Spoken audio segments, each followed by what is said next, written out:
এই শীতে আদা চা খাওয়ার 7টি উপকারিতা জানলে অবাক হবেন। 1. ঠান্ডা ও কাশির প্রতিরোধ।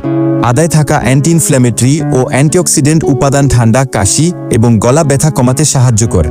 2. দেহ গরম রাখে। আদা একটি প্রাকৃতিক উষ্ণতা প্রদানকারী উপাদান। শীতকালে ঠান্ডা আবহাওয়ায় শরীর গরম রাখতে আদা চা অত্যন্ত কার্যকর। 3. হজমে সহায়তা। আদা চা হজম শক্তি বাড়ায় এবং বমি বমি ভাব বা বদহজম কমায়। এটি গ্যাস্ট্রিক বা পেট ফাঁপা ভাব দূর করতে সাহায্য করে। 4. ইমিউনিটি বাড়া। আদা চায়ে থাকা জিঞ্জারোল নামক উপাদান শরীরের রোগ প্রতিরোধ ক্ষমতা বাড়াতে সাহায্য করে। 5. স্ট্রেস কমা। আদা চা মানসিক চাপ কমাতে সাহায্য করে এবং মনকে প্রশান্ত করে। 6. ব্যথা উপশম। মাথা ব্যথা, পেশির ব্যথা বা জয়েন্টের ব্যথা কমাতে আদা চা উপকারী।